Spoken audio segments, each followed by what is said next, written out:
नमस्कार, आप सभी का स्वागत है झलको हरियाणा में। मैं आपके साथ जतिन। हरियाणा के राज्यसभा चुनाव में इस बार मुकाबला अचानक काफी दिलचस्प होता दिखाई दे रहा है।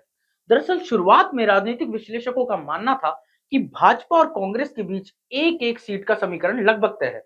विधानसभा में दोनों पार्टियों के संख्या बल को देखते हुए ऐसा लग रहा था कि दोनों उम्मीदवार आसानी से निर्विरोध चुने जा सकते हैं। लेकिन अब सियासी समीकरण उस वक्त बदल गए जब भाजपा के प्रदेश उपाध्यक्ष सतीश नांदल ने निर्दलीय उम्मीदवार के रूप में अपना नामांकन दाखिल कर दिया।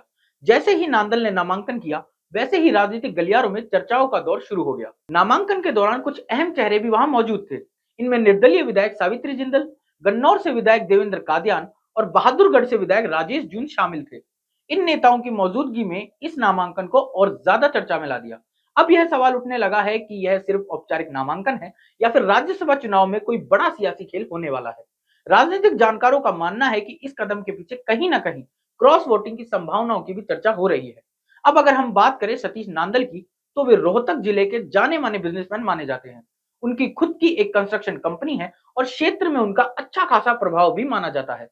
राजनीति में उनका सफर भी काफी दिलचस्प रहा है। उन्होंने अपने राजनीतिक करियर की शुरुआत इनेलो यानी इंडियन नेशनल लोक दल से की थी। नांदल ने रोहतक की गढ़ी सांपला किलोई विधानसभा सीट से 2 बार चुनाव लड़ा है। हालांकि उन्हें जीत नहीं मिल पाई, लेकिन राजनीति में उनकी सक्रियता लगातार बनी रही। 2019 से पहले उन्होंने भाजपा का दामन थाम लिया और उसके बाद वे भाजपा संगठन में सक्रिय भूमिका निभा रहे थे। फिलहाल वे भाजपा में प्रदेश उपाध्यक्ष की जिम्मेदारी निभा रहे हैं। अब अगर बात करें राज्यसभा चुनाव के गणित की, तो हरियाणा विधानसभा में कुल 90 विधायक हैं। राज्यसभा चुनाव जीतने के लिए किसी भी उम्मीदवार को कम से कम 31 वोटों की जरूरत होती है। विधानसभा के वर्तमान संख्या बल में नजर डालें तो भाजपा के पास 48 विधायक है, जबकि कांग्रेस के पास है 37 विधायक। इसके अलावा 3 निर्दलीय विधायक और 2 इनेलो के विधायक भी विधानसभा में मौजूद हैं। अगर सीधा गणित देखा जाए तो भाजपा आसानी से एक सीट जीत सकती है। वहीं कांग्रेस के पास भी एक सीट जीतने के लिए पर्याप्त संख्या दिखाई देती है।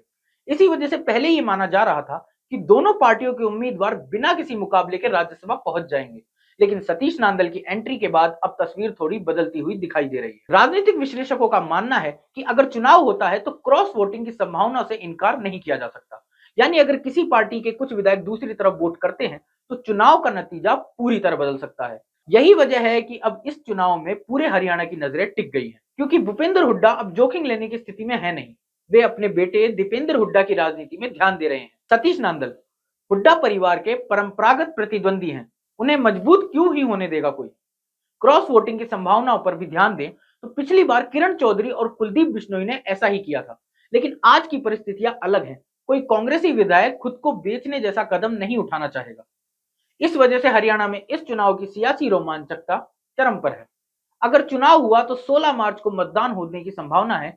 उसी दिन वोटों की गिनती भी की जाएगी और परिणाम सामने आ जाएगा। राजनीतिक जानकार मानते हैं कि यह चुनाव सिर्फ राज्यसभा की सीटों तक सीमित नहीं रहेगा, बल्कि इसका असर हरियाणा की आने वाली राजनीति पर भी पड़ सकता है। अब सबसे बड़ा सवाल यही है कि क्या कांग्रेस अपने सभी विधायकों को एकजुट रख पाएगी या फिर इस चुनाव में कोई बड़ा सियासी उलटफेर देखने को मिल सकता है। आने वाले दिनों में हरियाणा की राजनीति और भी ज्यादा गर्म होने वाली है। तो कुल मिलाकर हरियाणा का यह राज्यसभा चुनाव अब सिर्फ एक औपचारिक प्रक्रिया नहीं रह गया है, बल्कि यह एक दिलचस्प सियासी मुकाबले में बदलता दिखाई दे रहा है। अब देखना यह होगा कि राजनीतिक दल अपनी रणनीति कैसे बनाते हैं और क्या यह चुनाव हरियाणा की राजनीति में कोई नया संदेश देता है। फिलहाल इस पूरे घटनाक्रम पर सभी की नजरें बनी हुई हैं। ऐसे ही हरियाणा की बड़ी और सटीक खबरों के लिए जुड़े रहिए झलको हरियाणा के साथ। मैं आपके साथ जतिन। धन्यवाद। झलको